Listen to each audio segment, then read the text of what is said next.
Back, and today we're going to be talking about painting autumn scenes. I had the fortune of being at a retreat with some art friends, I think it was last week, and it was at a place near Ottawa, Ontario, and it was just beautiful. The colors and the weather wasn't as cooperative as it could have been, but at least the colors were beautiful. We've had a couple of windstorms since then, and the leaves are starting to disappear.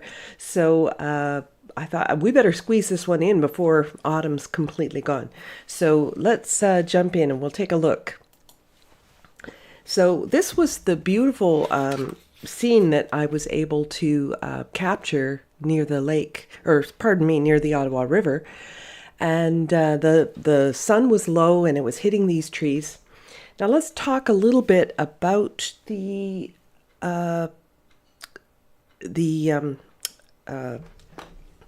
aspects of how we're going to put this together, because there's some things that are different about painting in an autumn scene than there is about other seasons. So I'm going to zoom in here for just a minute. Slide this over. Okay, so when we're looking at this autumn scene, we've got this very brilliant yellow tree. We've got this nice red tree. Of course, we've got the green evergreen tree. And they're beautiful, right? So your normal approach to painting a landscape would be to put in the sky. There's a problem, though, because if you are painting the sky in first, you are painting blues into the scene. So you put blue underneath this area or this area. This will turn more purple, or actually, if it's a dull blue like this, like clouds, this will be a very dull purple, and this will be a very dull green. So this isn't exactly the best scenario for painting an autumn scene. Now, when you have the other seasons where you have, those nice yellowy greens in spring, or you have greens in the summer, like there's an awful lot of green in the summer. But when fall comes around and you get these other warm colors in the mix, it does complicate how you paint a scene like this. So anyway, let's take a look here and figure out how to approach this. So we could do the foreground areas first and then try to paint the background in between.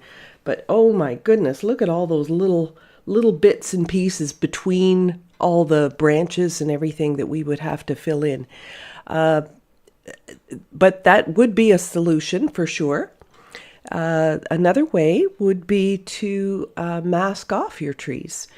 Now, the problem with masking off a tree is that you're going to get the very, very crisp edges, and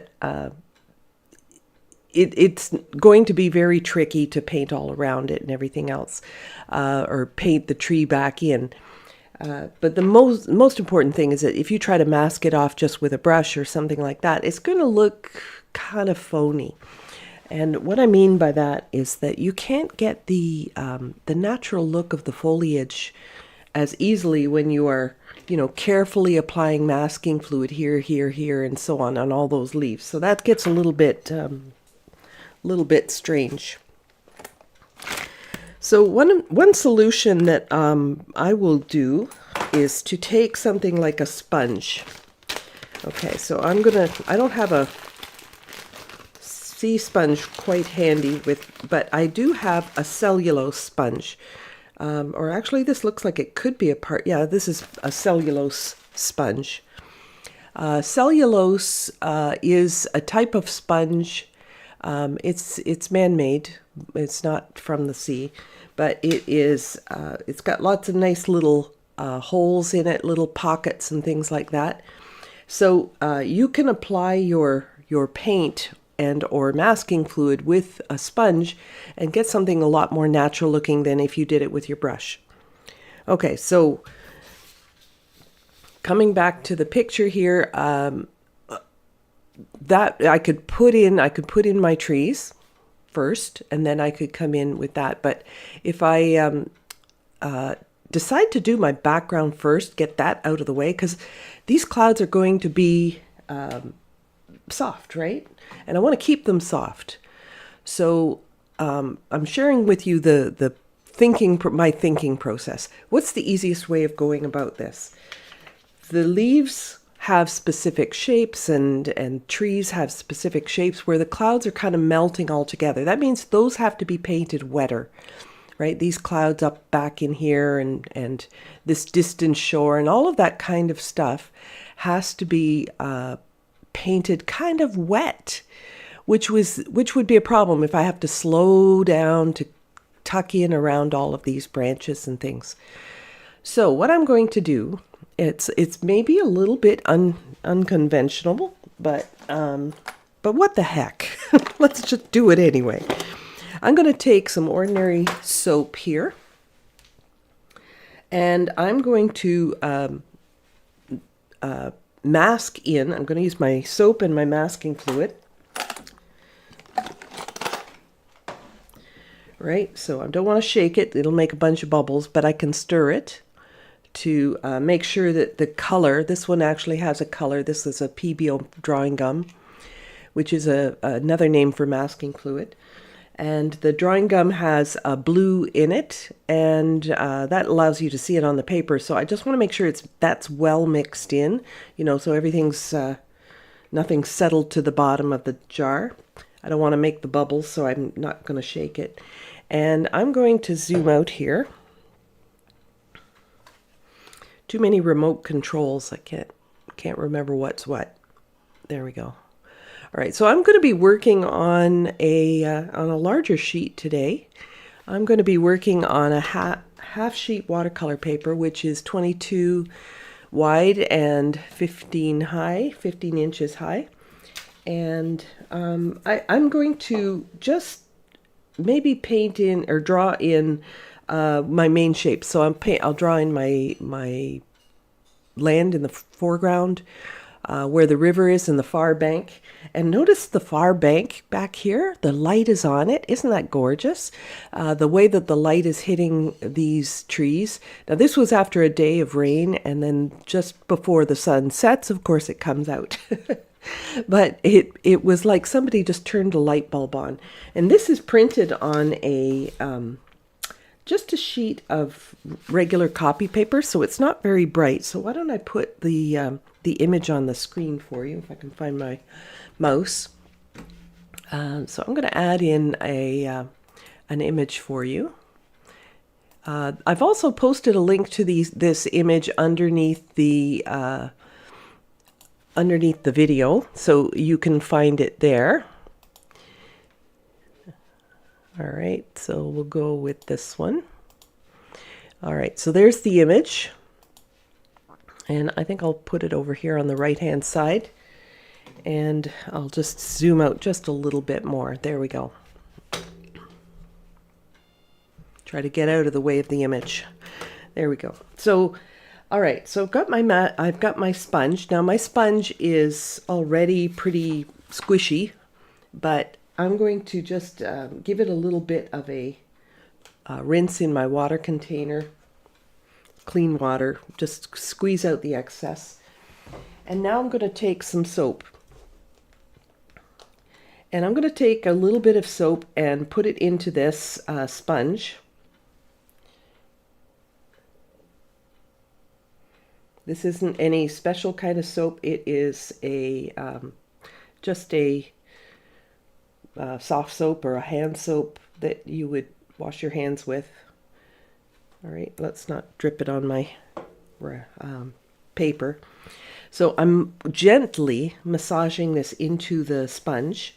And the reason I'm doing this is because I'm trying not to make foam. I'm doing this so that the masking fluid won't hold on to the sponge so much. So, okay, so I've got it kind of soapy. And now I can take my masking fluid. Let me get a little dish to put it in.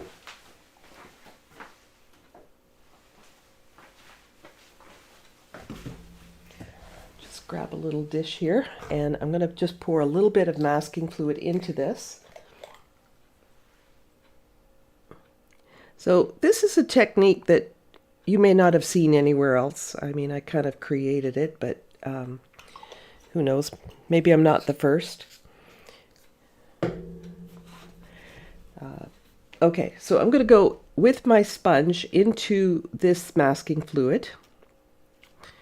And I'm going to load up a couple of sides here. And I'm going to sponge in where my tree on the right-hand side is. But just before I do that, I better mark where my land is and stuff. So I'm standing up to do this. So let's... but I think I said I'm working on Arche 140-pound cold press, and I think working on a cotton paper is really important. There's kind of a circle of benches or kind of stumps here for sitting on. I don't think I need those in there. I'm going to put a little more land.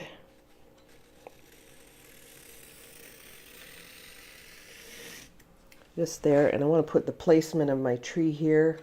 And all I'm going to do is a line to show where that tree is going to go. And this tree is here. And my red tree will go here somewhere. All right, so that's my whole drawing. Just a line here and 3 of my main trees elsewhere. So with my masking fluid now, I'm very, very lightly pouncing this on. I don't want to create a any kind of a pattern, and I'm kind of, I don't know if you can see, I'm bending this so that it will give me a little bit more random pattern. This one isn't as good as my actual sea sponge, but you can see I can get some really cool textures for my tree by doing this. And I keep sort of trying to find a new edge. So I'm only very lightly tapping this on to create my trees. This is just going to make my my tree look a lot more natural than if I were trying to do this with a brush. Kind of bare at the top of this tree. I'm going to have to take a brush after all and just put the tree trunk in, because the tree trunk in this case is really lit up by the sun as well. So it's hard to see because I'm zoomed out so far, but the tree trunks are as light as the leaves. And so I'm going to need to do some of that.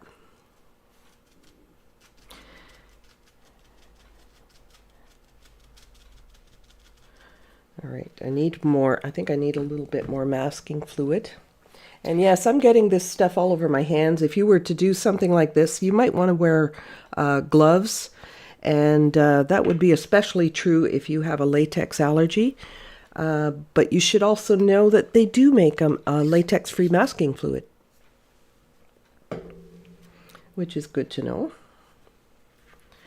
All right, so I'm getting the feeling of the pounce now, that it is coming along. I don't need to worry about these green areas near the bottom. I don't need to worry about those so much, because I know that the green's going to go over that blue without any problem at all. It is mostly these yellow, all these warm tones, like these golds and the reds. Those types of things, the blue from the sky can be problematic. All right, so I'm not going to fill all of this in. There's no need. It's pretty solid through the tree here, so I don't need to really do a lot more there. But I'm going to leave that, and I'm going to come over to where my red tree is. All right, so I move this out of the way. My red tree comes just about maybe a little bit higher. I'm going to need yet more masking fluid.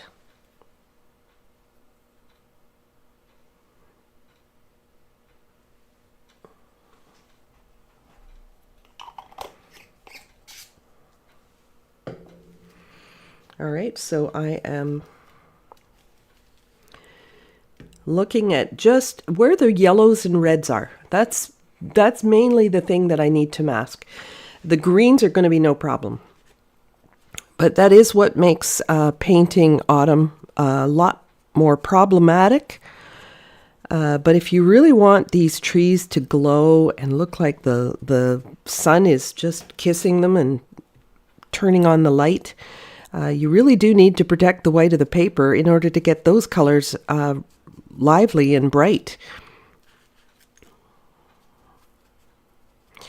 Now, yes, this does mean that I'm going to have to come back in here and paint all of these areas yellow or red.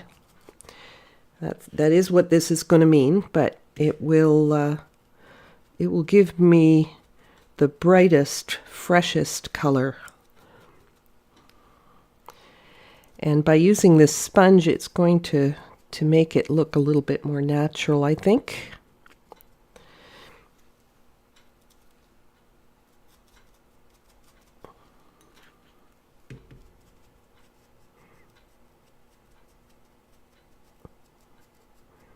Now this is going to take a few minutes to dry, but I will need to mix up my colors in the meantime anyway. So I'm really looking at the anatomy of the tree as I'm sponging this, trying to maybe utilize the edge of this sponge as I'm going. But I'll have all these little pockets in here too where I can put the green, which will go behind. Do I ever use gum arabic as masking? I actually saw other videos on that, on using that, and I did not find it worked as well.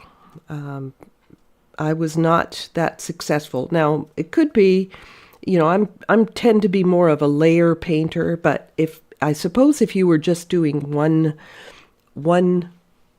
application of color or something like that, potentially that could work, but I tend to work in a lot of layers, so I didn't find it worked as well for me, but I have seen others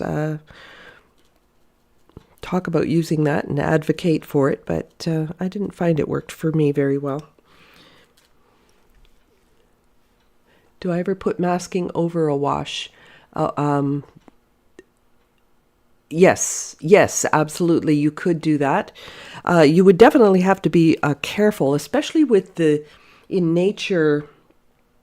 So David's suggesting, you know, maybe paint the trees and then mask them and to do the background. And that's a very good idea. That would certainly be an option. You have to know that it will pull off some of the color as you take off the masking fluid when you do that. And there's an awful lot of little bits and pieces that you have to go into, which I'm going to as well.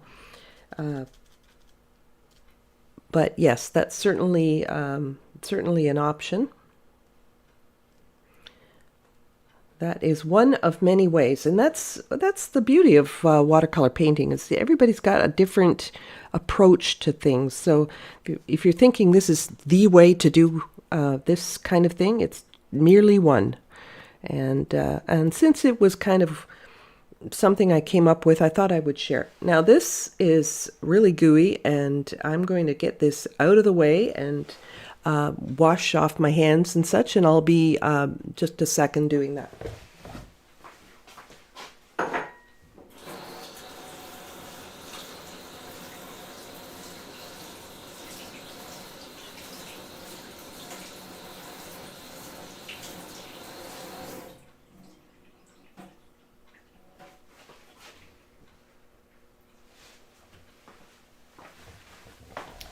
Okay, so having the soap in the sponge means this sponge can live to see another day.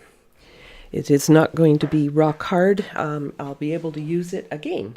So that is not wasted. Now let's talk about colors here for a minute. We're going to be focusing more on the blue of the sky. So I'm going to be using big brushes. Big job means big brushes. And I'm going to mix up there's nothing here in this reference that looks like a bright blue, right? So I definitely don't want to go with a bright blue for my sky. So I'm going to use some cobalt by itself. Wow, it is bright. So we need to dull that down. The easiest way to dull it down is to come across the color wheel to burnt sienna. Let's put it off to the side so I don't put too much in by mistake. Let's get a little more. Mix it in. And now I'll keep adding my burnt sienna in until I get a blue that feels more satisfactory to me.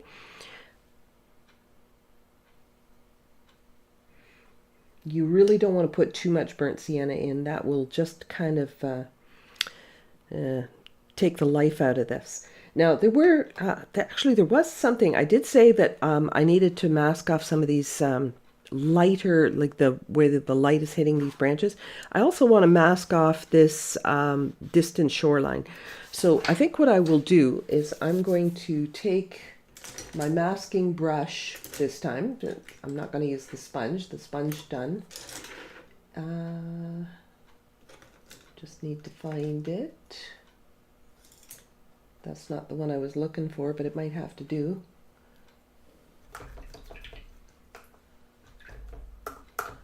Okay, so I've got a little masking brush here, and once again, I'm just going to take some soap it up, and I'm going to go into my masking fluid. I'm just going to add in some of these tree trunks that are very, very light. So I'm going to put this over top of the masking I already have, and see if I can get a straight line going in this direction.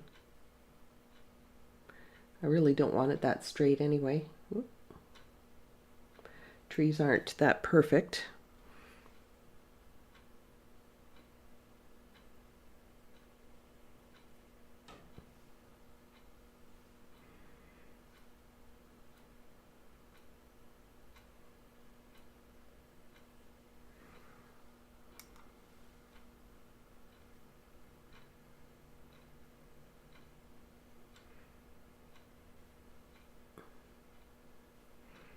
And I'm just going to do a few branches coming off of this.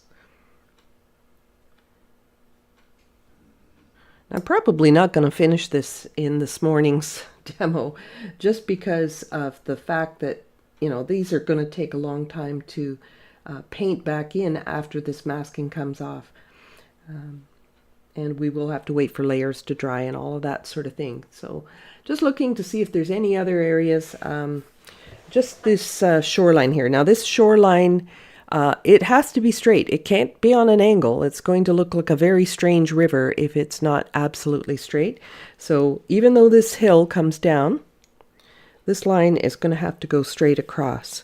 So I'm going to use sort of my wrist on I'm resting my hand along here to go along in a straight line. And I'm going to make this as straight as I can.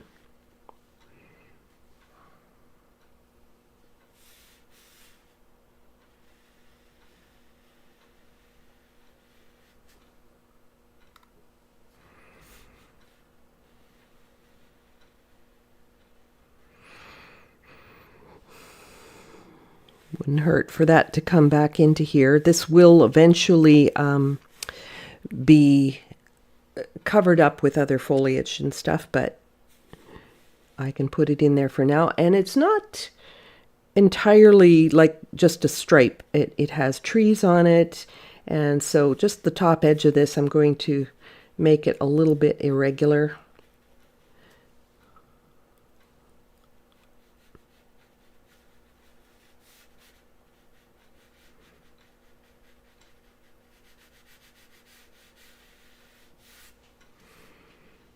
Okay, so you can hopefully see that far shore there. And that's a lot of masking fluid. I mean, more than you would typically use, right?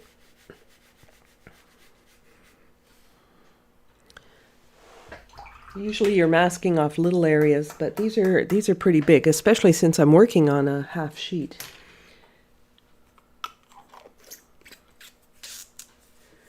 All right, so this does need to dry for me to continue, but you can see sort of where this yellow tree is, where the red tree is, where the shoreline is. Those are all the warm colors that I need to isolate in order to pull this one off.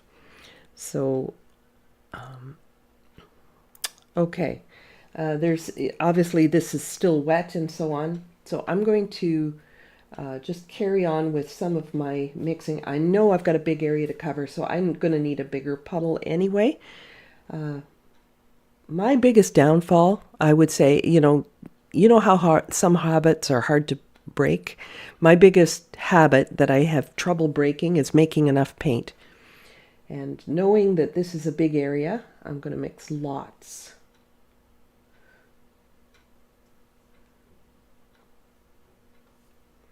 Just going to pretend like somebody else is paying for this color. paying for the paint. It's not going to get wasted. The only wasted paint is the paint that doesn't get used. Like the one that stays in the tube, in other words.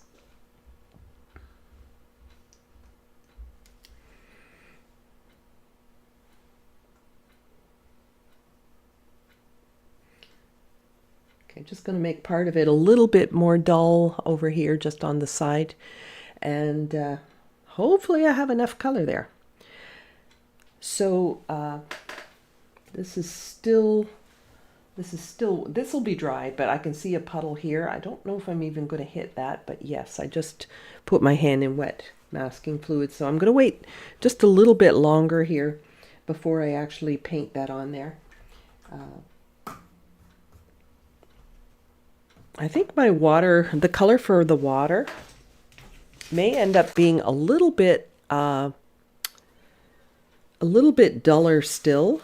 So I might steal a little bit of this or just make another puddle and make the river actually darker. So I'm going to put a little bit more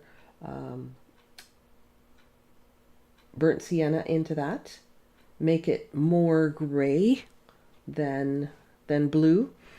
And in my blue, I might even put in a couple of hints of some other color, because I think just to do the whole sky in one wash would be very very boring, especially since the sun is now coming out and we've got little hints of maybe gold or purple in here. So I'm going to take a little bit of permanent rose just so I can put in a little bit more interest in my sky, maybe even a bit of raw sienna.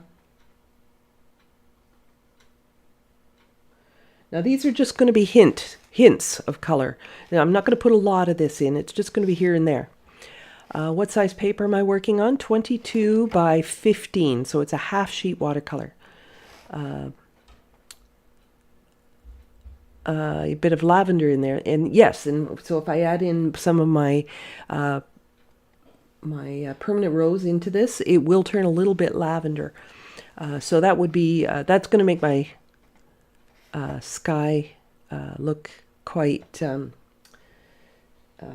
like have a little bit more variety, right?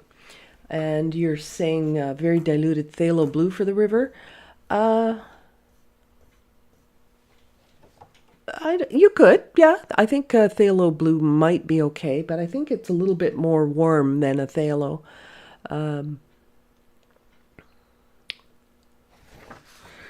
But okay, so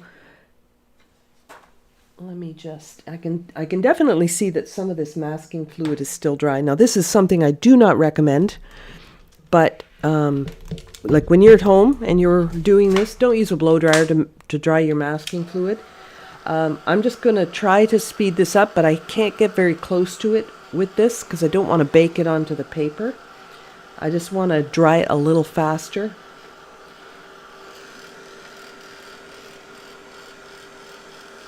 It's this area right here that's still a little wet. And I want to wet the area before I paint it, so that's going to be a bit tricky. So I can see the masking fluid is turning a darker color as it dries. Margot said, do we need to mask the oranges too, since they are in the complementary color to blue, so we don't get gray? Yes, and that's in here. In here, if you're talking about the oranges over here, there's not a lot of, there's no sky showing through here. That's why I didn't mask that. That's the only reason I didn't mask that. I'm not going to go into that area with my blue, so I'm just going to stay away from it. I just figured that would be kind of a waste of masking fluid, since it was a kind of a solid color, no sky showing through. Aha, I think we're dry. All right. I still have masking fluid on my fingers, but peel that off. All right, so I'm going to use my large brush here. Now, I didn't rinse out my brush. I just went into my rinse bucket here. And I'm going to wet all of this sky area. I don't care if there's a little color in it, because I'm going to add color anyway. I'm not really leaving any white of the paper. I'm going through the tree here, so just not avoiding anything, just going right through. The only area I'm going to avoid is this part here. So I'll stop at the masking fluid here, but otherwise I don't need to worry about all that.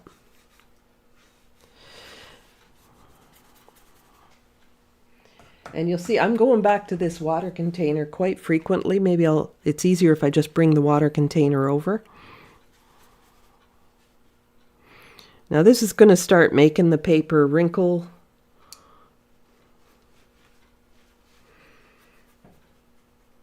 This is the strangest sheet of cold press. I got some cold press paper recently, and it's definitely more textured than my old stock. It's not quite rough paper, but it is definitely more textured than my previous purchase of paper.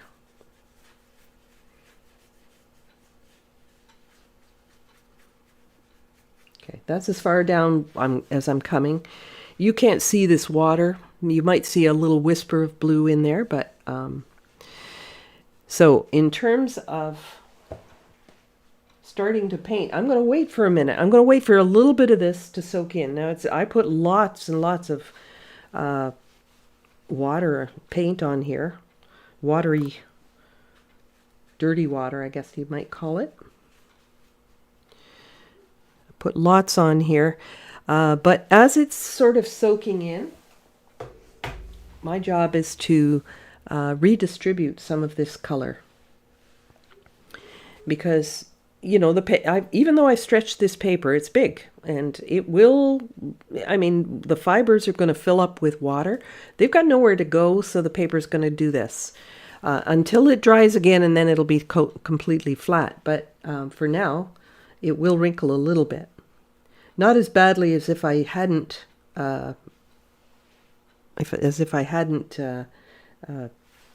stretched it, but it will still wrinkle a bit.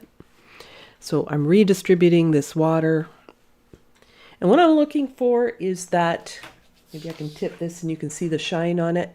All right, it's pretty wet, and I'm going to let a little of that soak in before I start hitting it with the color. And you can see my colors separating a little bit. That's actually going to happen in my sky too. And I actually love it. I love it when that happens, because it just has a really cool watercolor effect. I'm going to keep my big brush, use that mostly for my blues and grays.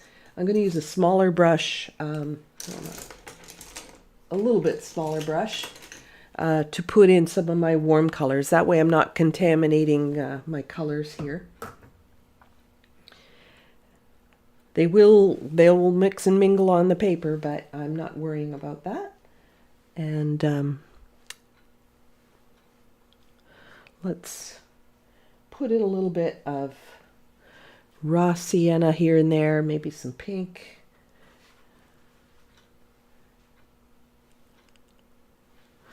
Yeah, it's kind of pinkish over here. I mean, those colors don't jump out at you. They're not like in your face or anything like that, but they are subtle, and it might have to be a color that you're hunting for. it's not going to scream pink or purple or yellow or whatever. You're going to be hunting for those colors, and wherever possible, you will put those into your painting, because that will make it look a lot more lively, a lot more colorful, and more artistic, I guess. All right, so I'm going to keep that there. Go to my other brush for my blues, and here we go. Now these colors that I just put down, those pinks and the raw sienna and stuff, those will mix and mingle with my color I'm putting down. I'm not putting down a deep dark color, and it will get a little lighter as it comes to the horizon, except for this stormy cloud. This was the storm going away, actually. So all the trees and everything were a little bit wet, but and I'm not looking for a smooth, even wash either. I am looking for, I want it to look like clouds, right? So I need to have some variations in here.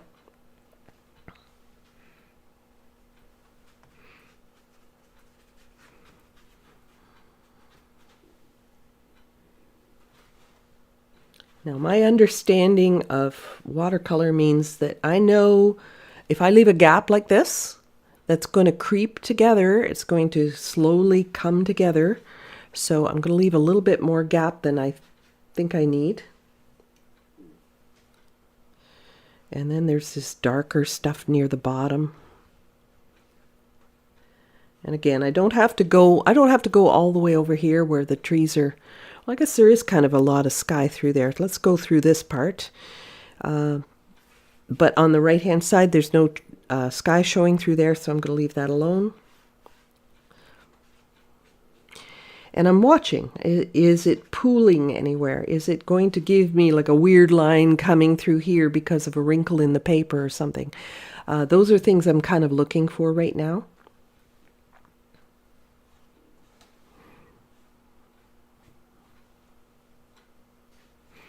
And whenever you work on wet paper, you know it's going to dry like extra light.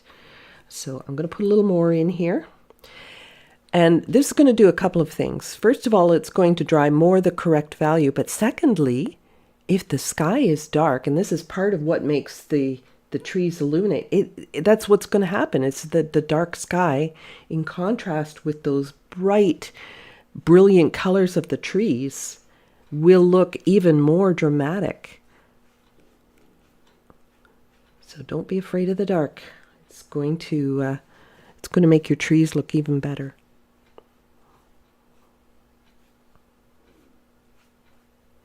And those hints of pink and raw sienna that I put in there, they're there. They are going to show through. They're going to glow through. Even though they were subtle, they will show through this.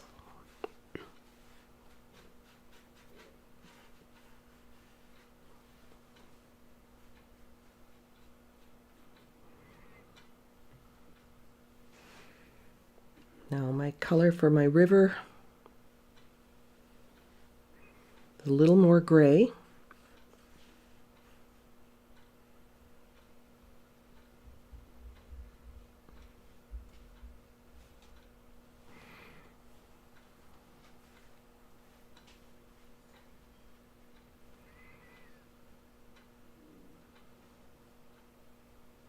And again, I don't need to go over here. I know that that's going to be a lot of light trees and dark evergreens and that sort of thing. But here's the pooling. Here it comes, right? That's what we've got to keep our eye on.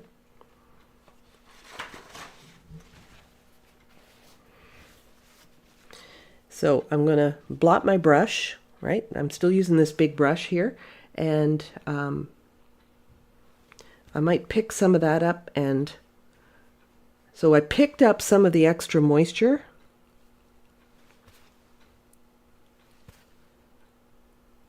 And then I brush it in the direction I need it to go, all right? And that's how I'm coping with the low parts where the water wants to pool, the paint wants to pool.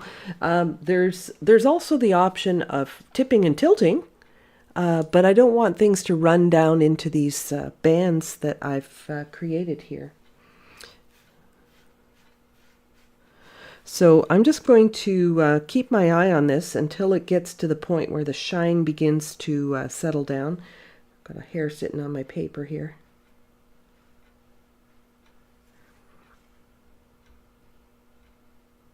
Being stubborn, it doesn't want to come off.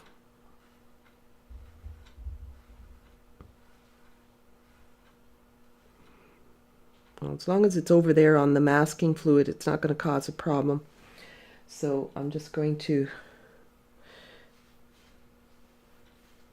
keep on.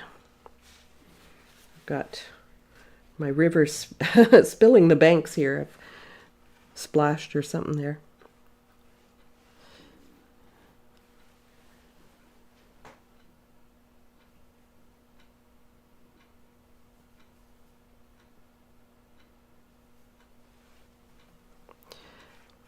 Oh, that's a little too gray, isn't it?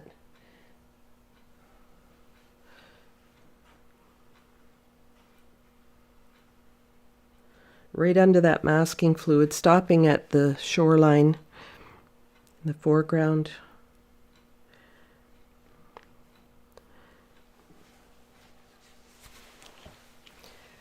All right, so I still have a little bit of pooling. I've got to keep my eye on that, or I'm just going to have things that I don't want. So touch, touch, touch. I'm not wiping, all right? That's not what I'm doing. I'm absorbing moisture. That's what I'm doing. I'm touching, wiping off on my paper towel, and just a gentle assist with my brush, I guess, to redistribute the color as I need it. All right, so anywhere where I see pooling, that's what I will do. Just drink it up. And all this pooling along the tape as well, that's got to go so it doesn't cause me problems. All right, so that's going to start evening out there. But I've got to wipe off this tape so that none of those little puddles, which will take a long time to dry because it won't dry fast on the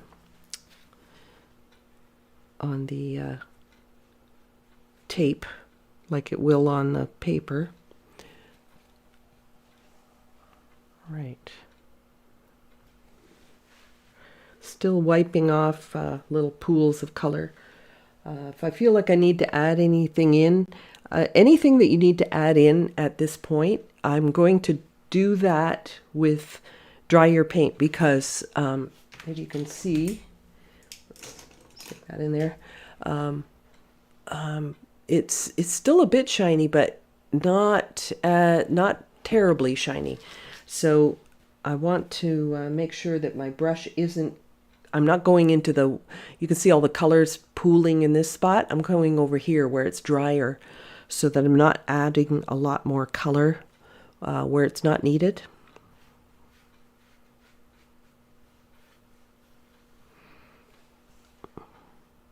That's not a brush hair, that's my hair. I'm going bald.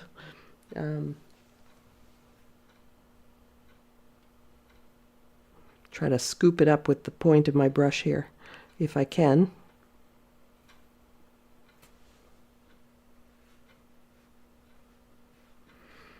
Just get it over onto the masking fluid, it might be okay.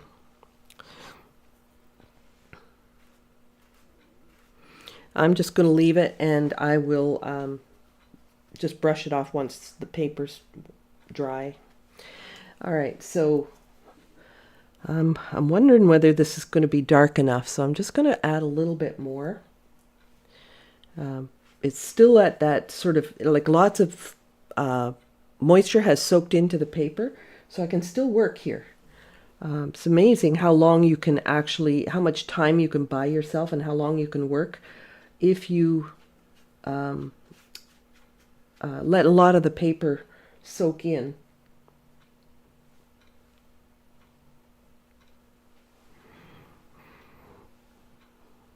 A lot of the paper soak in. Let it soak into the paper is what I meant to say.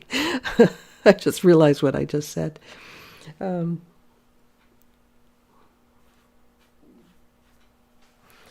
maybe I'll take even my other brush now, the brush for my warm tones, and I can brush little bits of color in if I want a little bit more. But that's going to make this brush pick up some of the other color as well. So I have to be careful. And I also need to make sure this isn't wetter than my background so that it turns, I'm not looking for it to turn muddy. So I cleaned off my brush before adding anything else here.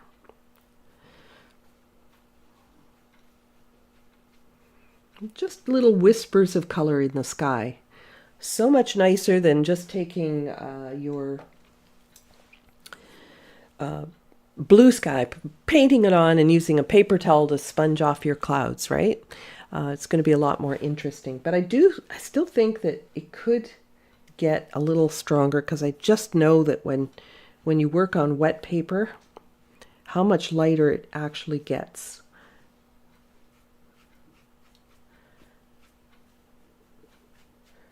I really like this being a little bit darker up here, so I'm going to make it a little bit darker because that's going to make the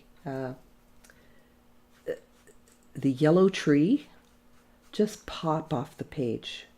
That sort of indigo sky in behind, it's not really indigo, but that sort of really dark blue sky, or dark, cloudy, stormy looking sky.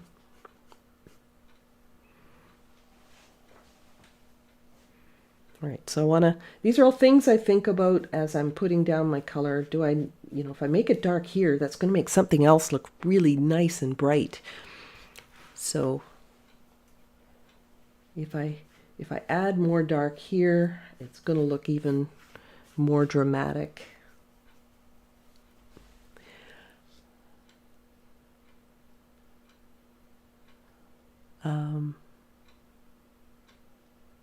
Sorry, I'm trying to read here.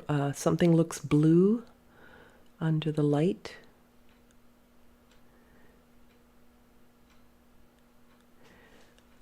Okay,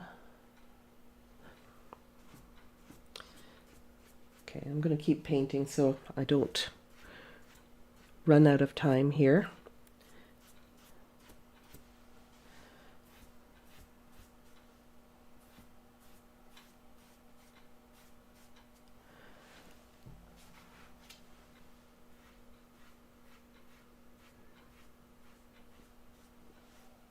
And I will actually take a dryer to this, I think.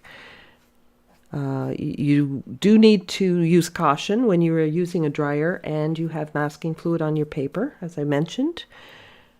It will, it can bake it's not that it will, but it could potentially bake your masking fluid on. And a lot of that depends on the age of your masking fluid and how hot your dryer is and how old just the age of your masking fluid mostly, but and how thick it is and all of those types of things. So I'm going to use this to dry it, but it will, I will keep it moving. I don't want to hold it in one spot and let any one area get too warm.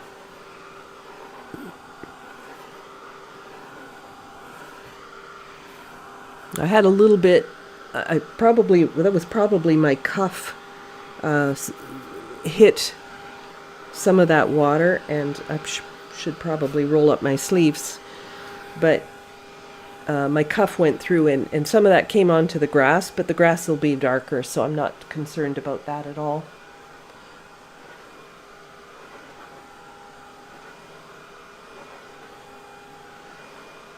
It's one of the hazards I find with when the temperatures start dropping and you start wearing long sleeves. You've got to watch your long sleeves in watercolor. Well, in any paint for that matter.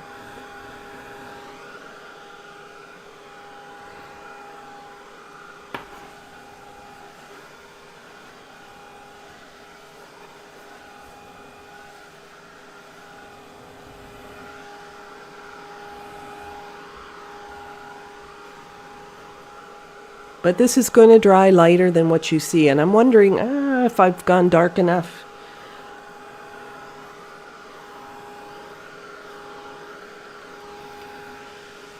That's the thing, you know, if you really want your trees to look like they're just like a light is turned on or something like that, you really have to kind of go for the drama.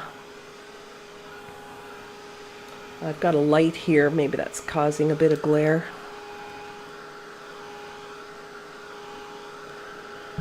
The one over here as well. Now it will, as the paper flattens a bit, this will improve, of course.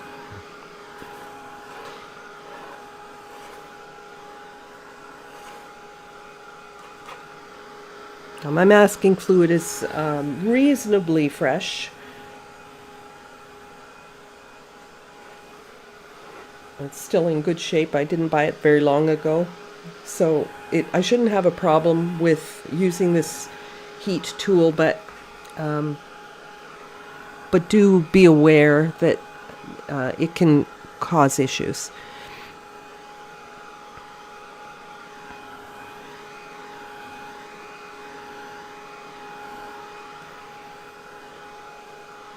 Now there's going to be some real darks that come in here as well. Dee is asking, do I want blue behind the tree where you sponged? Absolutely, I want blue there. So I have added more to it. Now that probably shows you a little bit better what I've done, but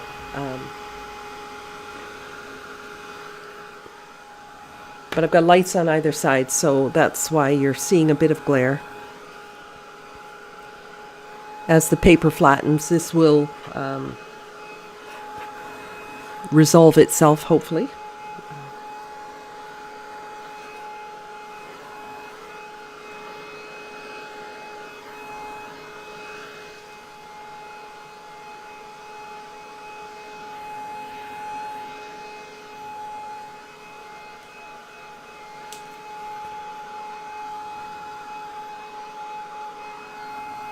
Okay, so that's enough for now. It's not completely dry, but there are other areas where I can work. So I included a little bit more foreground here, and this is a path that runs along the very front of this scene here. I'm kind of feeling like I would like to just make this a grassy area and not worry about the path or anything, because the path just kind of divides the space. So the one thing I am noticing, if I ignore the little stumps and benches here by this yellow tree, the one thing, if I eliminate those, one thing I am noticing is a lot of these leaves have fallen off of this tree. The red one, not so much. There's literally nothing on the ground there, but there's a lot of fallen leaves where this yellow tree is. So I'm going to leave some area to put some fallen leaves here as I do this grassy area, but I'm going to mix up a nice green at this point. All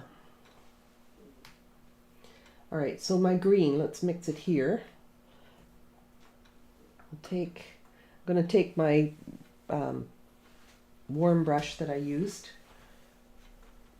This one's says it's a 4, but it's pretty big if you ask me. Okay, so I want to make a green. Do I want to make a brilliant bright green? I don't think so. So I'm going to take my cobalt. And instead of using a bright yellow, maybe if I use something like raw sienna, now that's going to make it very gray, almost too gray, right? Like that doesn't look green at all. So I will use the raw sienna, but I'm going to use some green as well. So I'm going to use some aureolin and a little more cobalt. But now I have a green that's not going to look like a bright, sunny spring green. I'm not really looking for that. Let's go a little more yellow.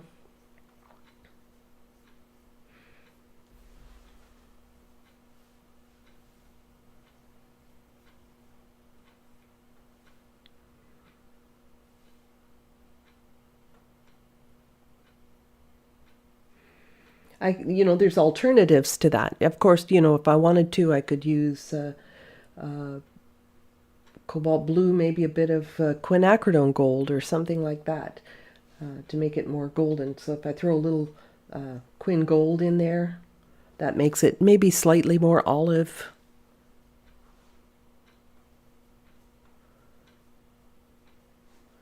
Kind of throwing the kitchen sink into this one, but I've got a big area here, and it's dry enough along the shoreline there that I can paint right up against it.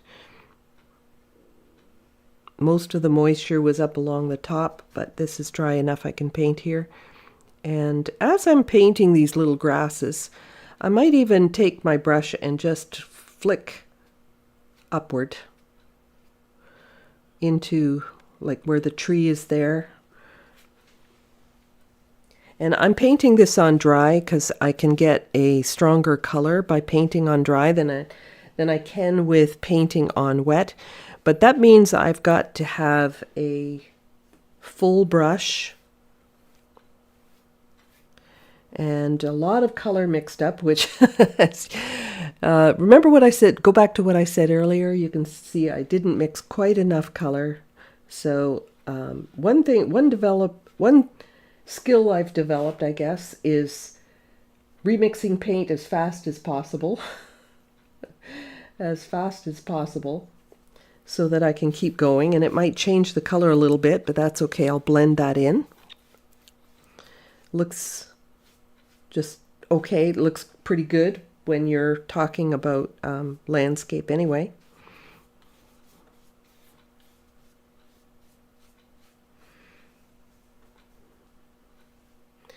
So let me know. Or am I the only one who doesn't mix enough paint? I bet I'm not.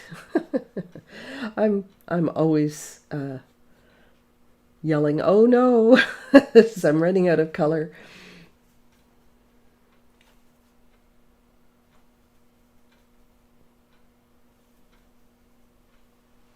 I'm going to go a little bit darker color in the foreground. And there's a reason that I do this.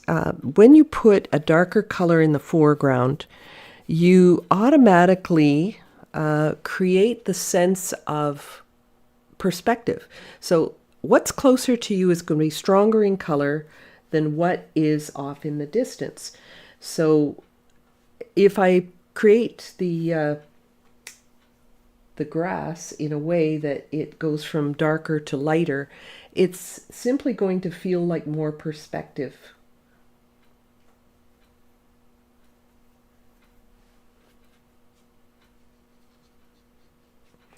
Now, you're probably wondering why I'm doing these little dots and stuff. It's so that I can paint some fallen leaves in those areas. I could have masked that off, but I don't think I really need to.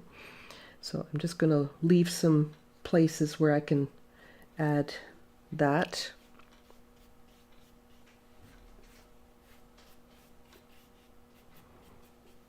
There, I'm just trying to help it blend in a little bit, and I think that'll be okay, even though I had to mix color in the middle. My usual. Well, one of the reasons that I at least got into the good habit of softening up my color before I start painting is so that I'm not frantically trying to dissolve paint in my well in order to mix more color, right? It adds one more wrench into the whole thing, is if you have dried up paint. If you've got your tubes handy and you can squeeze out fresh paint, well, that's one thing. But if you're working like I do with your wells already filled with tube colors, you don't want to be scrambling to find each of those colors and squeezing it out somewhere to get fresh paint. So I do that right in the beginning. I think I'd like to see a little bit more sort of grassiness here, so I'm just going to flick the side of my brush up here and just get a little bit of that grassiness. I think I just made a blossom, so I'll brush through it. I don't mind a little texture in the grass, but I brushed through before that, made a blossom there. And Okay, so now we've got more to dry. It's not looking like much yet, is it? An hour in and we still don't have very much, but I want to get to the point today where at least I have the masking fluid removed, which means I need to get in all of the darker greens and darker greens, basically.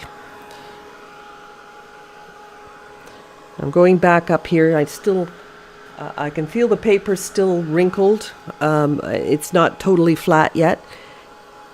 That's the one thing about using staples to stretch your watercolor paper, is that the staples hold it firm when, you know, that shrinking happens, and it is pretty powerful, the shrinking aspect of this. It's amazing how much it can actually pull on those staples. So tape isn't always the best for holding down your paper. Thank you.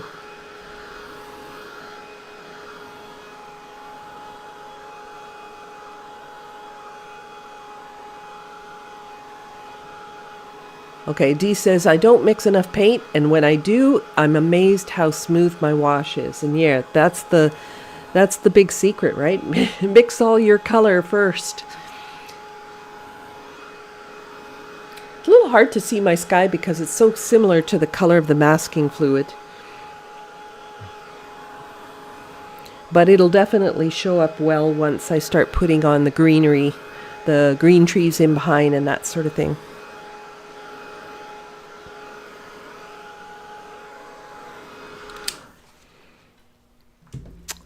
Okay, let me just see if there's any questions while this is cooling off. I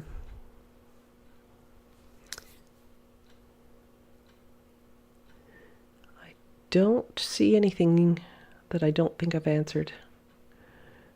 Seems like I'm not alone in my not mixing enough paint, though. You'd think I'd know better by now, right? But I do the same thing with time. I think I can do something in a certain amount of time, and then I don't have enough time. You know, I'm always overextending myself. All right. So now let's start looking at these green trees. So the green trees, there's a lot of kind of yellowy green in there. So now that I have blue on my paper, I probably don't need to mix a yellowy green so much as I just need to paint yellow. So I'm going to take this yellow over here. This is an aureolin that I'm using.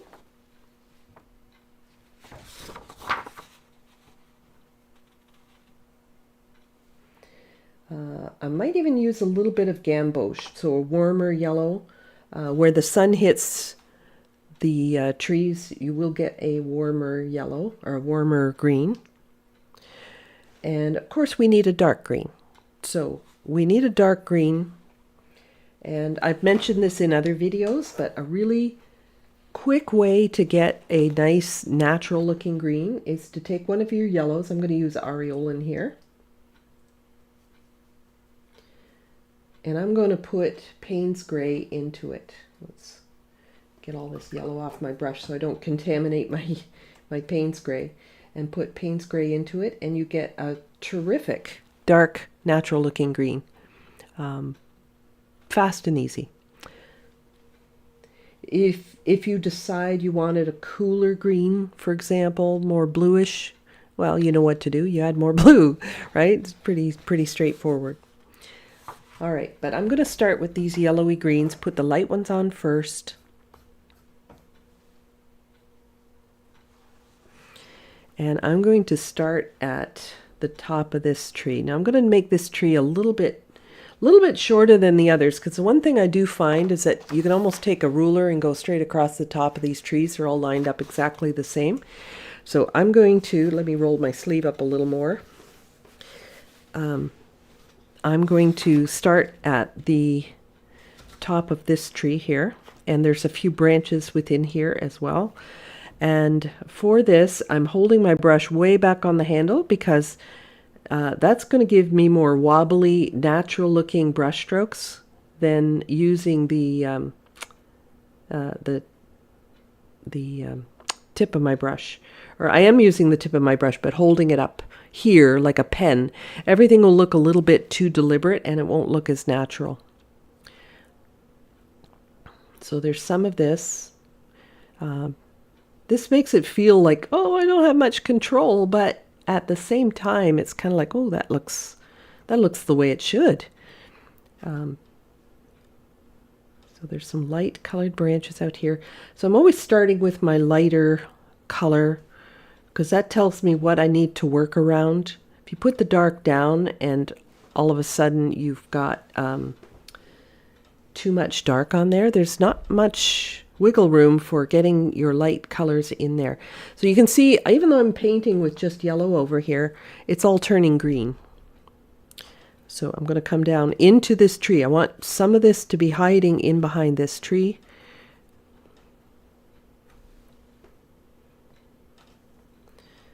Go with some of that warmer yellow as well. And I'm not worried about putting the paint down really thick. Like it's pretty watery. I want the color strong enough, of course, but I don't want to put down thick paint because I really want the brightness of the paper to come through wherever possible. That brightness of the paper will illuminate your highlights. Do you ever wonder why your highlights look dull? It's probably because, it could be one of a couple of things, but it could be that you're just putting down too heavy of a coat. You're not allowing the white paper to come through. It could be like dull color can come from under layers like we're doing right now, although this was fairly pale. So I had to remember to just paint yellow because the blue's already there. So it's almost like it's mixing on the paper by putting the layers on. Some more branches in the light. And these seem really disconnected right now, but I'm going to come into my darks now and start adding in where my darks are. And this is where I want to leave some of the little bits of blue showing through so that it looks like holes, sky holes in the tree.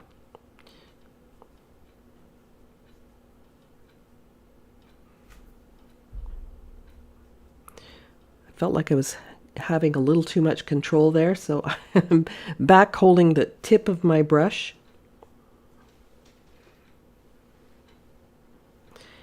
And that yellow's not totally dry yet, so these will mingle still. And if they don't mingle, I can help them a little bit. I actually don't want them mingling too much.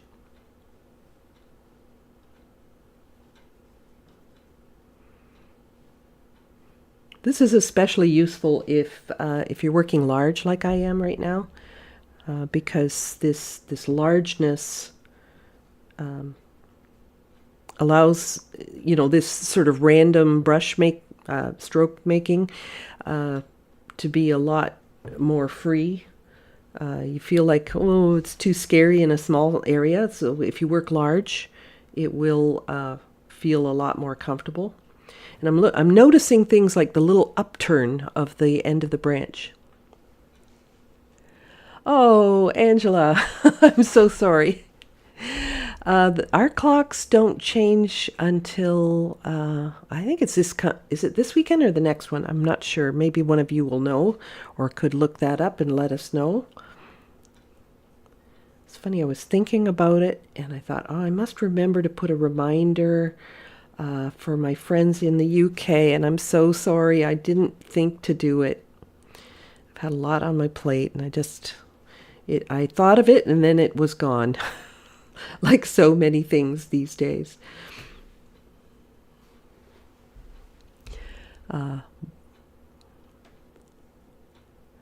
This weekend. So it would be this. Oh, yes, I think you're right. It's this weekend, right after Halloween here. All right, so I'm purposefully, intentionally, very deliberately leaving the light areas uncovered. And yes, this is melting into some of those spots, and that's fine. I just don't want to lose them completely.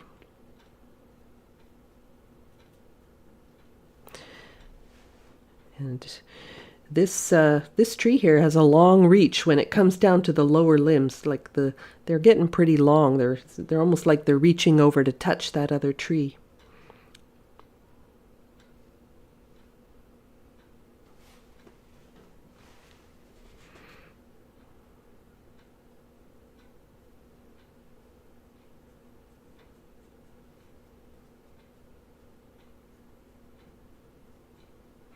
This brush has kind of a nice little point, and it allows me to do the little sort of flick thing that makes that look kind of natural.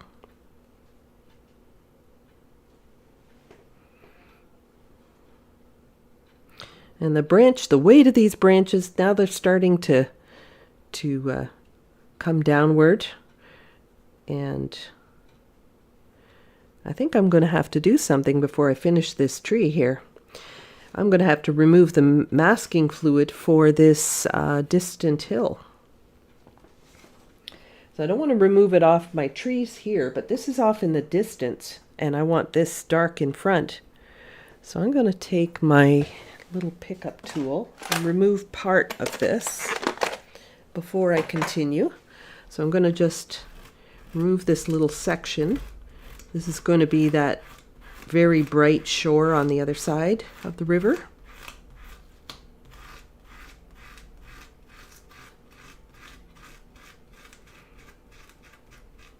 Okay, that's enough. Don't need to go too crazy with all that.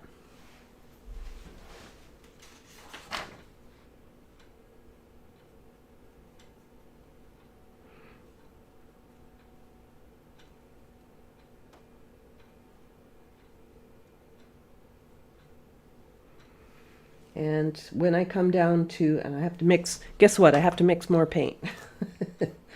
I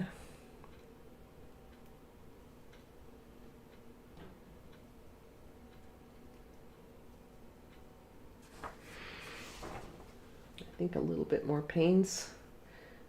There we go. All right, so this comes down, this starts coming down towards the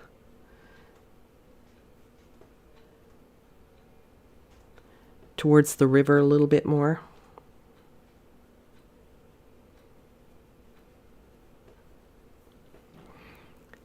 Got to remind myself, hold that off on the handle if you want this to not look tight and contrived.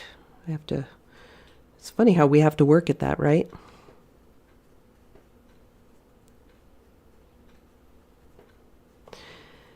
And there's some lighter tree trunks in here. I'm going to leave a light spot there for a tree trunk, that light spot that I just left in the middle there. And I'll fill in some more here.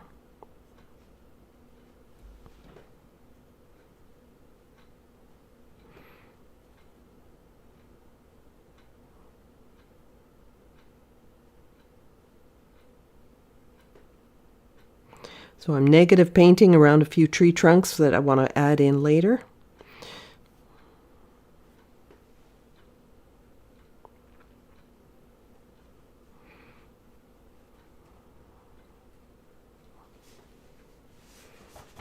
Pick up more paint.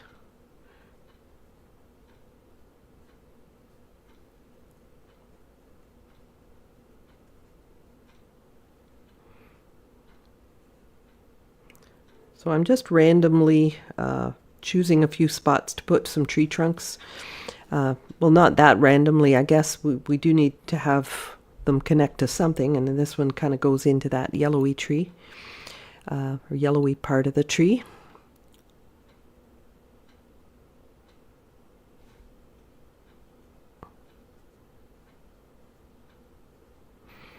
Not going to think about this too much.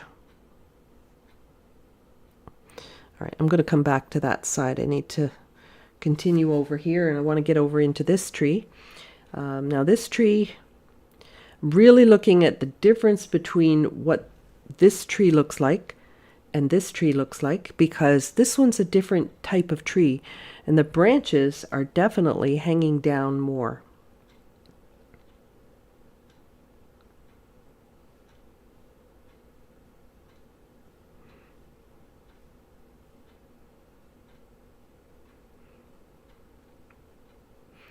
Now I think I need to come back in with even more middle values, I guess. But by putting these lights and darks in, that will give me a good basis for working off of. These branches definitely hang down.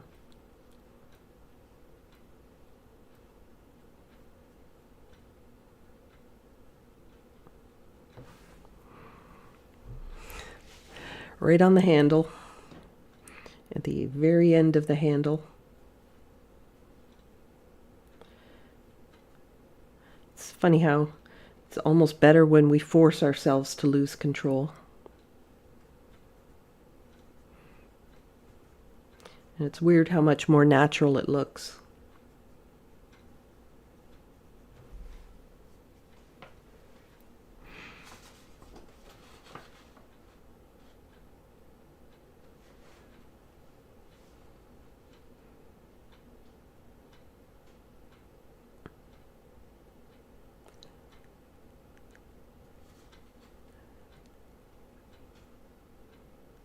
Oh, Ava says, Shelley, congratulations. I saw your name and artwork in the listing of winners, and I screamed like a crazy person. So well deserved. Your work is incredible. Thank you so much. That's so sweet. I'm guessing you might be talking about the International Watercolor Masters. I will be having a one of my paintings. It's already there in the UK. It's going to be hanging with the masters, which is very cool. Some of the biggest names in the world. So I mean, gosh, it's humbling to be hanging there. I hope it looks okay with all the rest of those actual masterpieces. But I don't know if I'm going to get to the UK for that. It would be cool if I could. But I'm going to be in Ireland in April of next year, I guess, end of April. So I don't know if I can take an extended trip and come down to the UK for the thing in May, but it would be very cool if I could. Never say never. I may get there, but we'll see. No promises.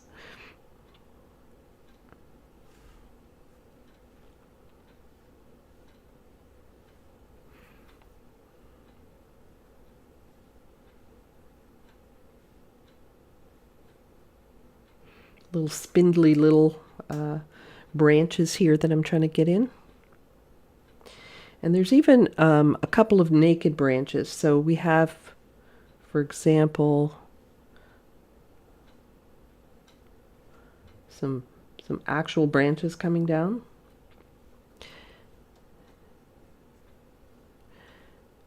Okay, and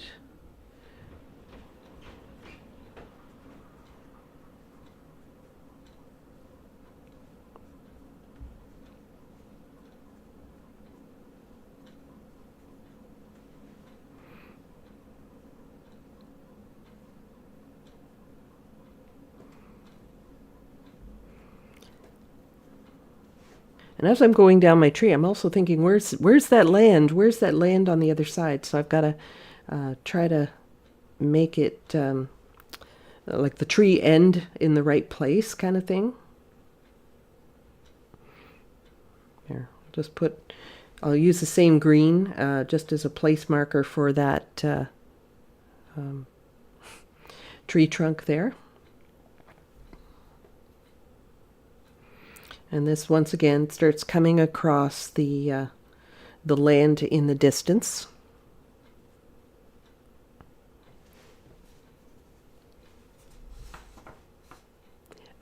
David's asking, will I be teaching in Ireland? No, I'm actually going with one of my local art groups on a group excursion, and I am not the instructor. In fact, I was on the wait list, and they had a cancellation, so I got in. But yeah,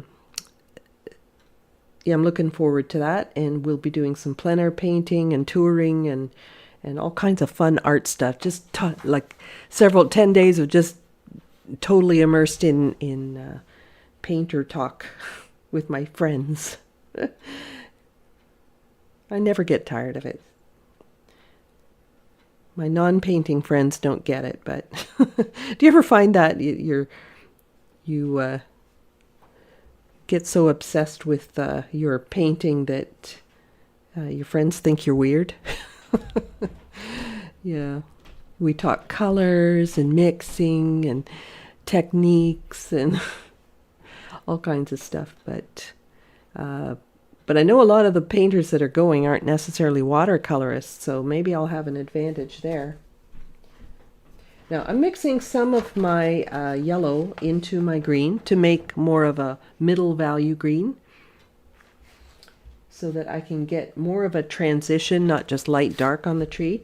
The sun is very strong on these trees, but I do need to transition. I can't just go suddenly dark. There will be some more yellowy greens, I guess, mixed in here.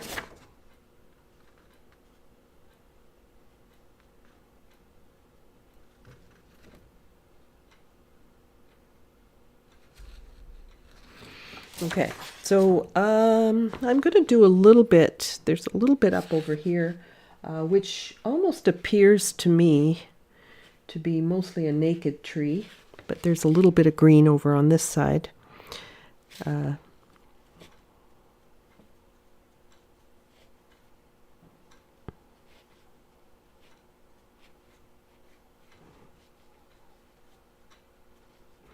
Almost dry brushing a bit here.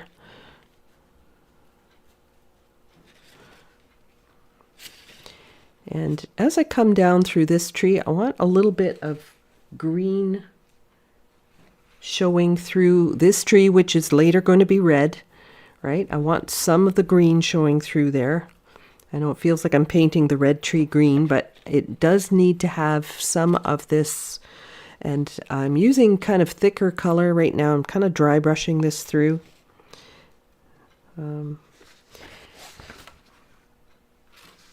And there's going to be a lot of dark over here, but maybe I'll come back to that.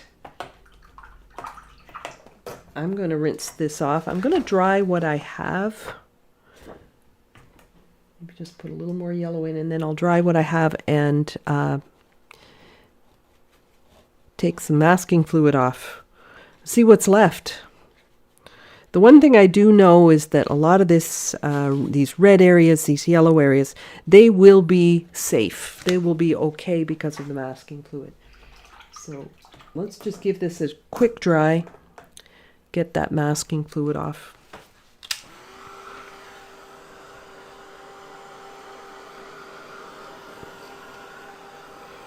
Already removed some for the far island, but or the shore, I guess. That island would be Quebec, I think. I think Quebec is on the other side of that island. I'm not sure. The province of Quebec. I don't know. I'm going to have to look at a map to see where I was.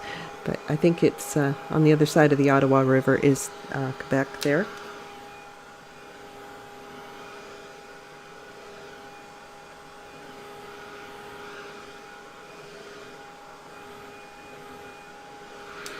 So you really want to have this dry enough before removing any masking fluid.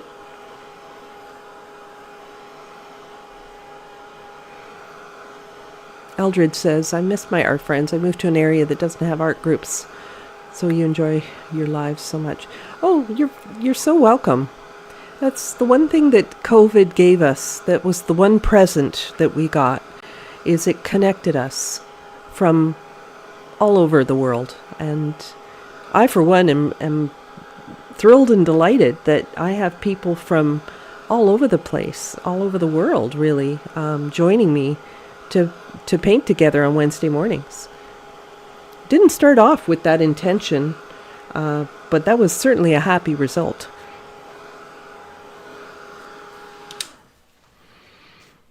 All right. So that's going to cool off. I'm going to roll up my other sleeve, and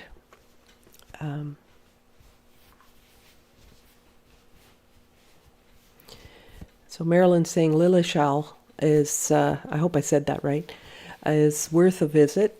I go there, but I don't want to time my trip to where the same time as you, Shelley. It goes on for too many days for me to stay the whole for the whole event. No, I would likely not be staying for the whole event, even if I did go as well. But is it cool enough? It's cool enough over here for sure. So why don't we remove some of this area? So this is a crepe tool. It's, very rubbery, and it's got a lot of texture, and the masking fluid sticks to it like crazy. It's a rubber cement pickup tool.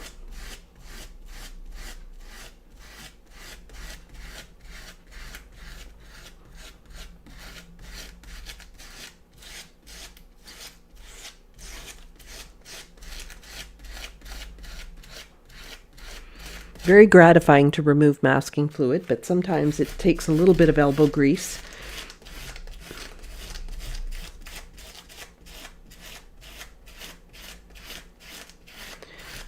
So I didn't put a lot of sponging down into here because it's pretty much a very solid tree and you don't see the sky through.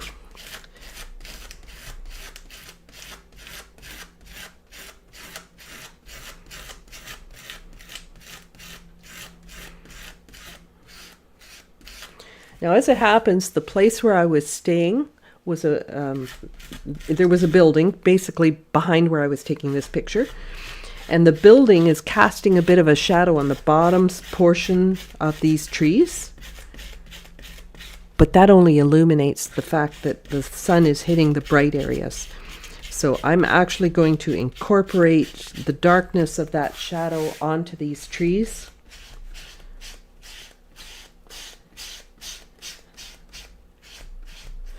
Okay, run my hand over it. Oh, I can keep finding new spots. You can feel the masking fluid even if you can't see it. I've got a big blob on there. Pull that off.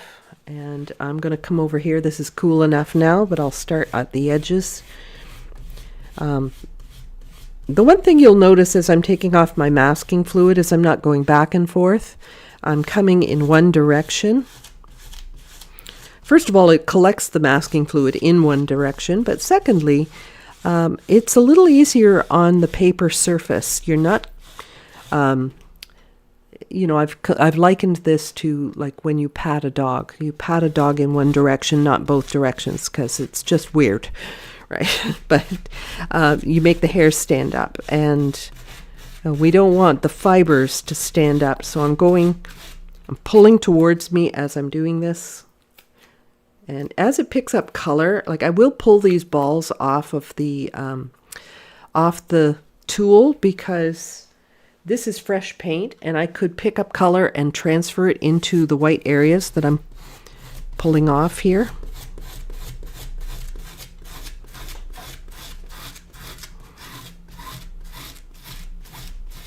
So as I get a build up on my tool, I will pull that off.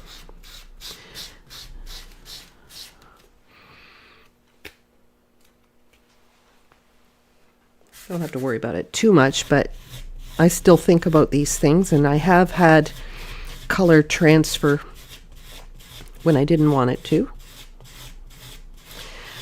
So you can see a lot of this yellow in here, but by the time I get the masking off, there won't be very much there, but that's going to pick up a lot of yellow. So I'm lifting that off my brush, or off my tool, I mean.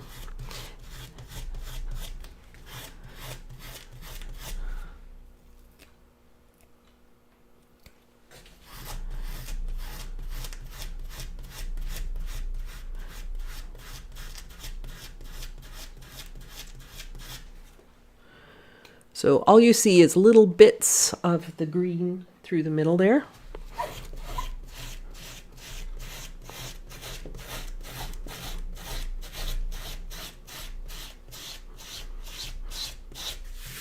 And you'll see, you know, there's basically just little holes in the tree that I'm allowing the green to peek through there.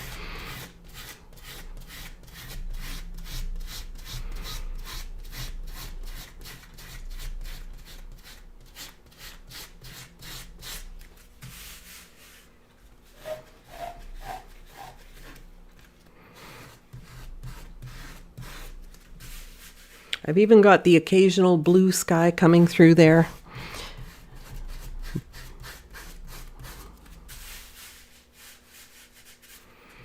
Not really blue sky, but the color is blue.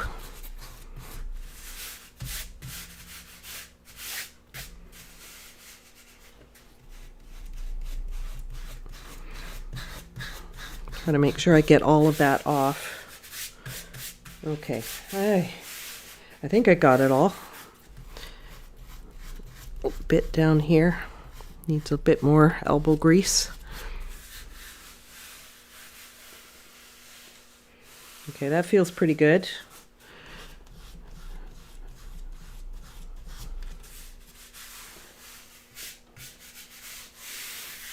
All right.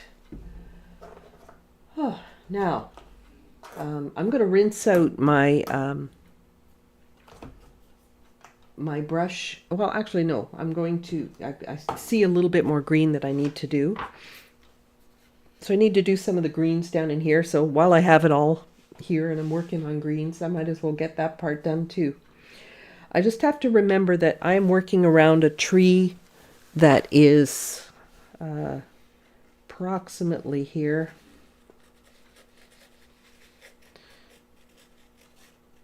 All right, so that's roughly where the tree is, and it's a bit yellowy green here.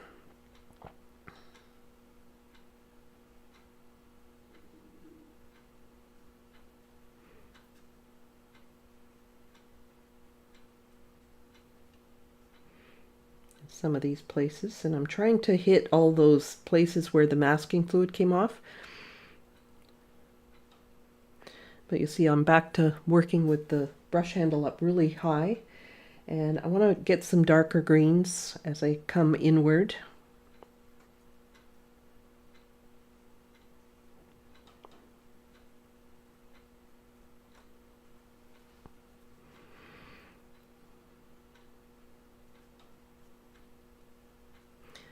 Now we don't have a lot of sky or anything showing through here, so this ends up being pretty solid.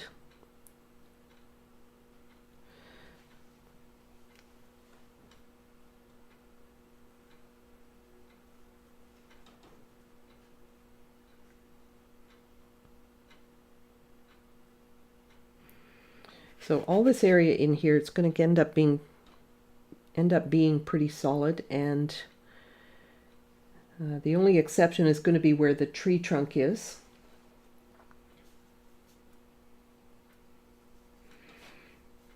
So even though I use some masking, I still need to be thinking about negative painting. So my tree trunk will end up here somewhere.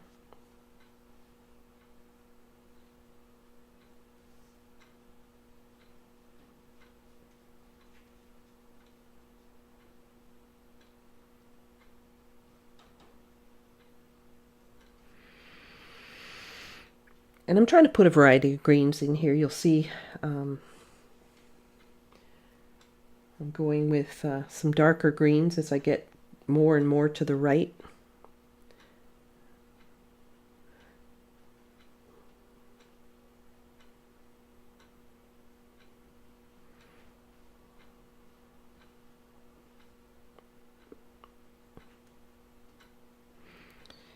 And there's going to be a number of areas where this green is going to peek through this yellow tree.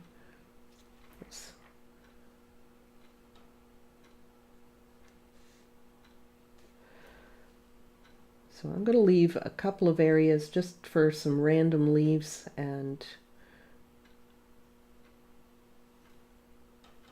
as I go across here, I guess that's like a fire pit because it looks like there's a bucket there.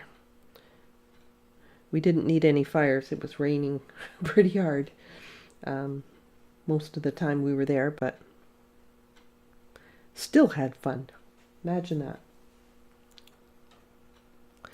So I want to put just a couple of random areas of this green peeking through where the tree is sparse near the bottom.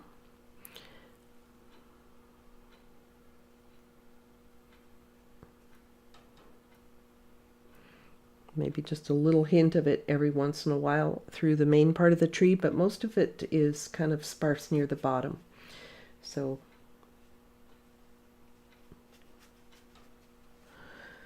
that's enough to show that tree. It's actually two trees, I guess. This is this one in front, which has lost most of its leaves, and then a very, very, very bright one in behind.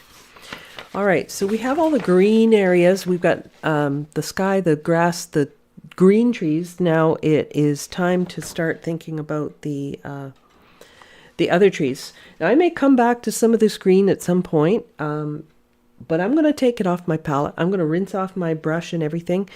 One habit that I've gotten into, mainly because I'm teaching all the time, is I would take a pen or something and I'm going to make a note of the colors, the mixes that I've used so far.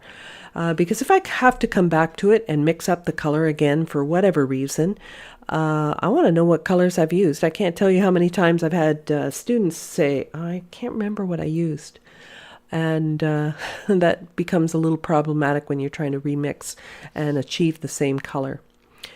So I'm going to just take this over to the sink, rinse that off. But first I'll get rid of some of this.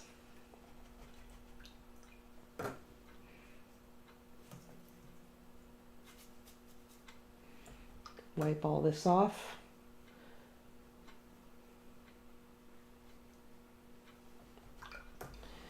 And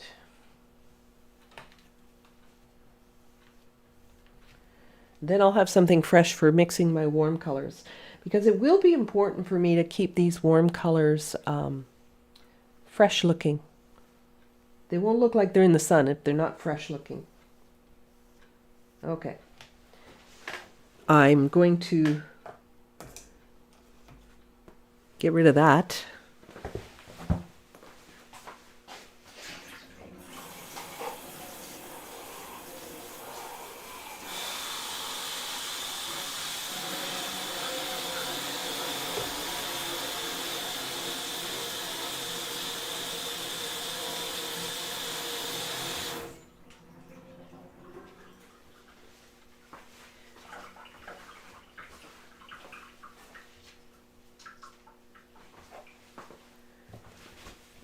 I also gave my brushes a good rinse to make sure that there's no green trapped or hiding inside of those brushes, because of course you know what that's going to do to your color. So I have some yellowy trees, and they're pretty golden in my opinion. They're almost bordering on an orange. I think this tree in front is more orange than the yellowy one in behind. I'm going to start with the one behind, and then I will add the more golden trees in front. So I'm painting it kind of solid right now, but I will try to hit only the white areas that the masking fluid left behind.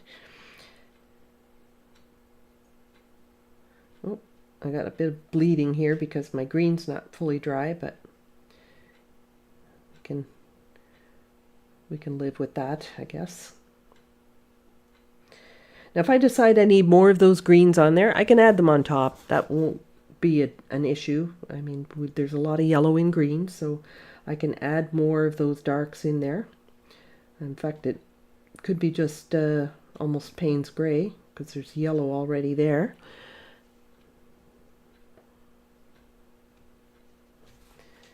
But I'm just trying to work in the basic color here, and then I'll worry about the texture after that. And it does mean that there might be little speckles of white in my painting. I don't know, is that a problem? I don't find it much of an issue. But I mean, you could really slow it down and make sure you get every little speck of white in there if you're so inclined. But when you sponge, my goodness, you're going to have a lot of little itty bits and pieces in here.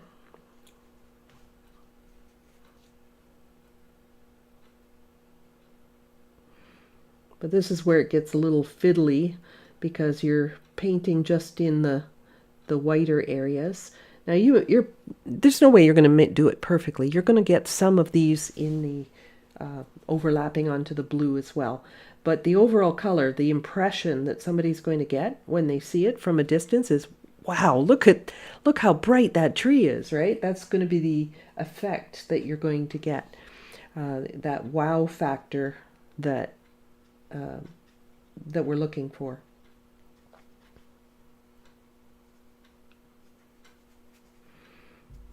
So this tree trunk, very dark against the yellow. Don't need to paint around it if that's the case.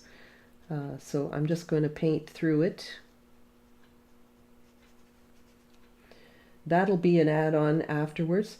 I'm going to start going into some of my gamboge yellow, which is a warmer yellow. And on this right-hand side, it's going to get a little bit more golden. But I can switch back and forth, so I have variations in here. So I'm going from the aureolin to the gamboge. I could even be looking at quin gold, but I think I'm going to add that in on another layer.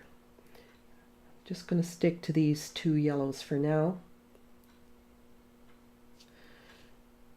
These greens are pretty fresh. I'm hoping not to reactivate them, but if they reactivate a bit, it's not the end of the world.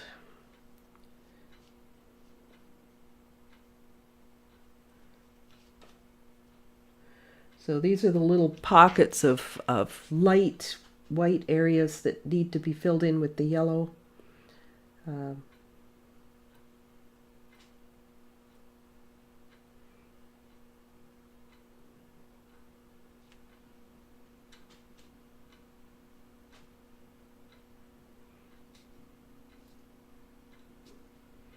As I said, it's a little fiddly, something that is kind of unique to painting autumn scenes. There's many ways of going about it, but this is one that you might not have seen, so that's why I thought I'd share this one today. All right, so I'm going to use a little more gamboge up in this area here.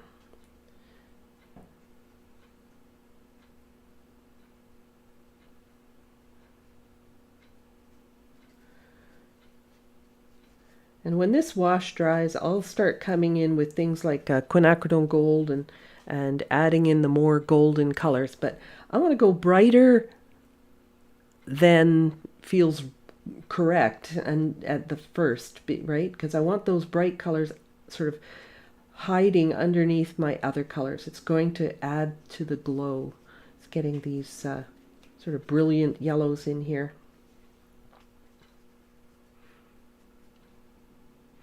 Would be something if they were really that color, and I guess at times they are, but not every leaf on the tree is going to be the same. Sometimes we see the backside of the tree, or we see an older leaf that's ready to fall off, and they're not all the same yellow at the same time, so it's almost an impossibility.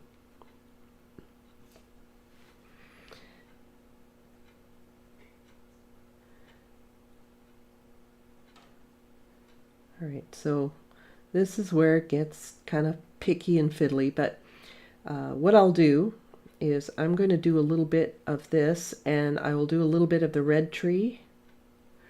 How are we time-wise? Okay, we're getting pretty far into this. Might have to carry this over to next week, just to finish this one off. But I'll show you a little bit, maybe in here, what I would do with this yellow tree. The red tree would be same thing. We'd be starting with a brighter red, maybe not like pure red. It's kind of pinky, a little bit like this is more of a pinky red in my opinion, more like an alizarin crimson kind of thing. But I'm going to use permanent rose, and I'll put a little raw sienna in it, just so it's not so pinky pink. It's a little bit more reddish in color. So I would continue putting that in, and I would continue with this area over here. Let's try this out. Not too bad.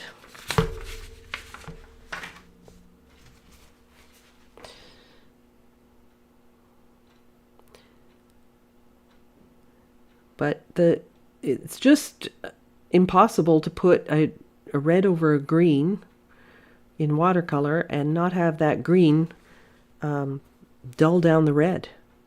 So if you're trying to keep your colors brilliant and illuminated, like the sun is hitting them and kissing them, you kind of have to go through this little bit of a painful process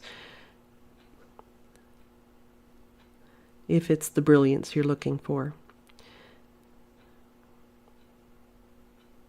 So I'm going around all those itty bitty little green bits, and no, I can't get them perfect, of course not, but I can get close.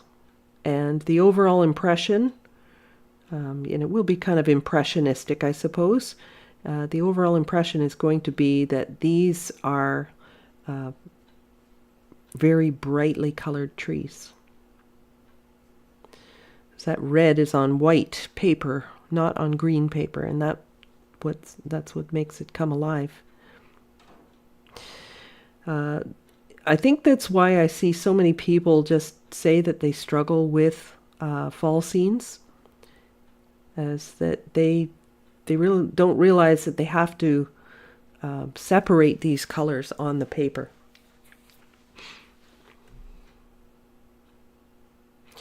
So as it's getting a little bit late in the morning, at least here, I've been demoing for getting close to 2 hours. So I won't finish this in the next 10 minutes. So what I'm going to do is I will just I'm going to continue on and get this red on here, but I will well, maybe I don't even have to get it all on there. If I get a line, it won't matter, because I do need to add in a lot of textures and leaves and things like that. So I could actually kind of stop, but I'm, for the most part, just painting around those little bits of green, covering as much of the white paper as I can, although it won't be perfect. I can't, nobody's perfect, right?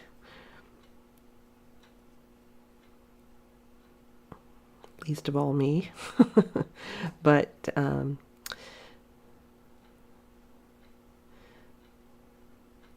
get a little bit of this tree on here, just so you can get the sense of these bright colors and how they are going to look like they are actually in the sun. If your autumn watercolors are looking dull, it's because your colors are mixing. They might only be mixing on the paper, but they are mixing. Your warms and your cools. And you need to have those to do that. Now I am gonna finish this, so I guess I don't have to turn off my camera. The reason I want to finish it is because I've got my mix. I actually have enough color mixed.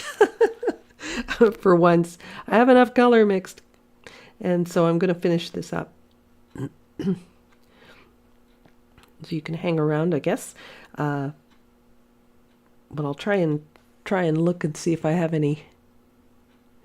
Kathy's asking, where can you find that photo? It's lovely. Thank you very much. This is my photo, and I have posted it in the link underneath the video.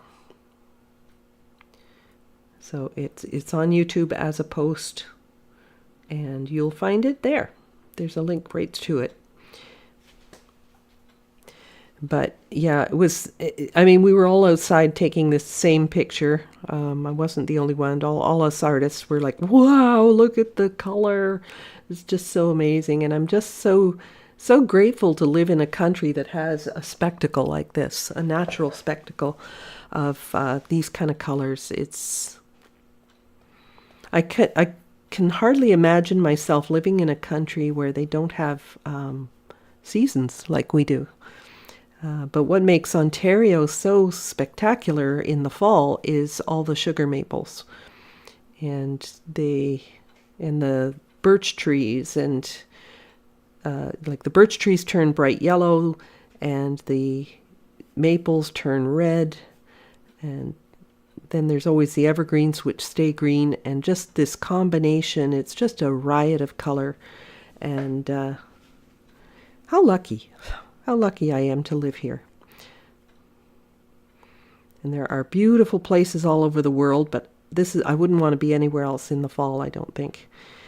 Even though I don't love the cold, and I have to wear sweaters all the time, and coats now, and mittens, and things like that. But I can't deny that it's absolutely spectacularly beautiful.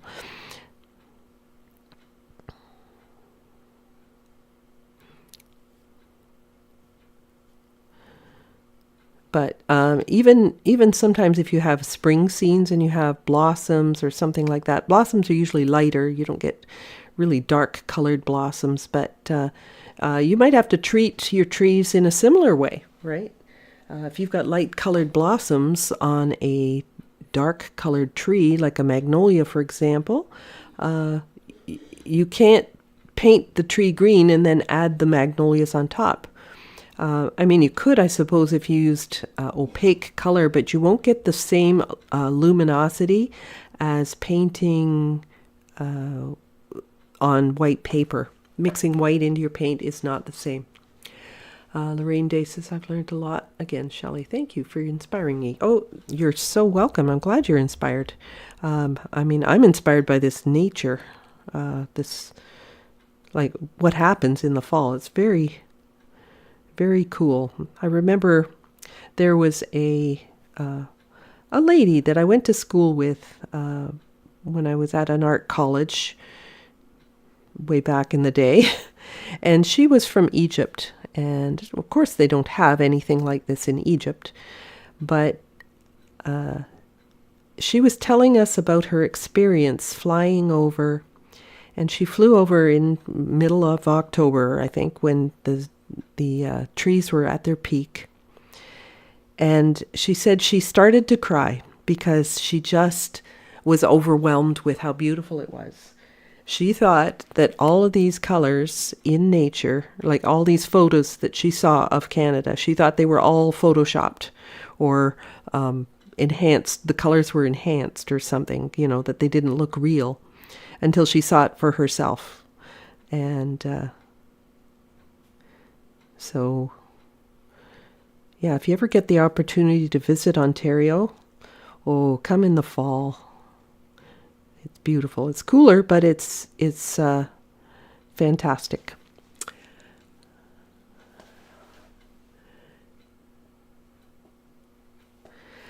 So I think I better wrap this up. I know I'm going to be losing you here. This is not exactly the most exciting thing to watch, is it? So I'm just going to put my brush down here, and I'm going to come back, and we'll finish this one next week. We'll be actually into November at that time, and so we'll finish this one next week so you can see the big conclusion. And so thank you for joining me today. It's been a lot of fun painting this autumn scene with you, and like I said, we'll finish this one next week when when we can put the finishing touches on it and so on. I'm just going to take a look at the chat and see if there's anything I've missed. Ava says, can you paint the light blossoms first, cover them in masking fluid, and then paint the rest, or would the masking fluid ruin the paint? No, it won't ruin the paint, but it will lift a little of the color. So if you, for example, if I painted my trees, my red and my yellow trees here first, those, when I take the masking off of those, it would lighten up those colors some. And chances are you'd probably want to put back more color. So that's why I wanted to do it this way. It's a little tedious for sure, but it does give me more clean color in my bright warm colors that I wanted to show. So all right, so a lot of you are telling me about where you live and how beautiful it is where you are as well. But okay, I hope I'm not missing any questions. I'm scanning as quick as I can. Where can I find the photo? Got that one. No, I think I got the questions. If you have one and I haven't answered it, please do put it in the chat right now. Meanwhile, if this is the first video that you've come across of mine, my channel has lots and lots of these live streams, and you can subscribe if you want to see all of those, and hit the bell notification if you want a reminder that I'm going live. So I guess on that note, it looks like I've answered all the questions, and you can save up more for next week. That'll be fine too. But we'll see you next time, and have a wonderful week. Remember to stay strong through difficult times, and be kind to each other, and see you next time. Happy painting.